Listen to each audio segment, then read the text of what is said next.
মাননীয় সড়ক মন্ত্রী বললেন যে স্বস্তি যাত্রা ছিল। তখন আমার প্রশ্ন হলো যে আর কত লোক মারা গেলে তিনি অস্বস্তি বোধ করবেন? বিআরটি এর রিপোর্ট অনুযায়ী এই ঈদ যাত্রায় 170 জন মারা গেছে। যাত্রী কল্যাণ সমিতির রিপোর্ট অনুযায়ী 370 জন। এরপরে আমরা দেখলাম যে দৌলতদিয়া একটা আস্ত বাস পানির নিচে চলে গেল। এত মর্মান্তিক ভাবে লোক মারা গেল, সেখানে সড়ক মন্ত্রী গেলেন না। ব্রিটেন হইলে তো তিনি পদত্যাগ করতেন। তিনি এরকম করে চিন্তা করবেন কিনা? সাইফুল আলম, ঢাকা 12। জি মাননীয় স্পিকার, আপনাকে অনেক অনেক ধন্যবাদ। একই সাথে আমার ঢাকা 12 আসনের সমস্ত ভাই বোন এবং ছোট ছোট বাচ্চারা যারা সবসময় আমাকে ঘিরে থাকতো ইলেকশনের সময়, তাদেরকে ধন্যবাদ জানাচ্ছি। তো আমি যে বিষয়টা বলতে চাচ্ছিলাম, যেটা অতি গুরুত্বপূর্ণ, সেটা হলো যে গতকালকে আমাদের মাননীয় সড়ক মন্ত্রী ঈদ যাত্রা সম্পর্কে একটা বিবৃতি দিয়েছেন। সেখানে তিনি বলেছেন যে ঈদ যাত্রার স্বস্তি ছিল।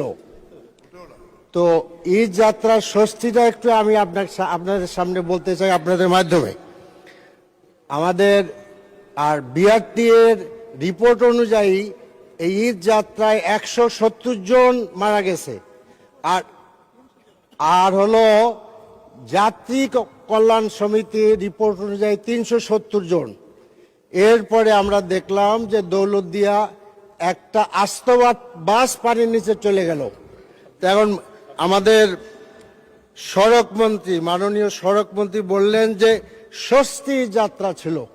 তখন আমার প্রশ্ন হলো যে আর কত লোক মারা গেলে তিনি অস্বস্তি বোধ করবেন?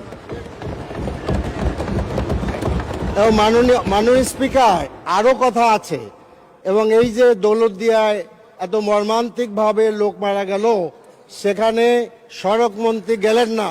মাননীয় সদস্য, দয়া করে আপনি একটা নোটিশ প্রদান করতে পারেন বিধি অনুসারে। মৃত্যুবরণ যারা করেছে তাদেরকে মাত্র 25,000 টাকা, জীবনের মূল্য ধরা হলো 25,000 টাকা, আর আহতের জন্য 15,000 টাকা। মাননীয় সদস্য, আপনি নোটিশ প্রদান করতে পারেন, তারপরে আমরা বিবেচনা করব। অসংখ্য ধন্যবাদ মাননীয় সদস্য। কয়েক সেকেন্ড আমি চাচ্ছি।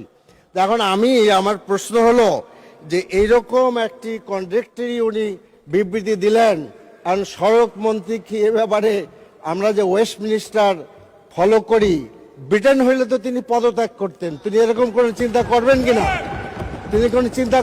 মাননীয় সদস্য, আপনাকে ধন্যবাদ।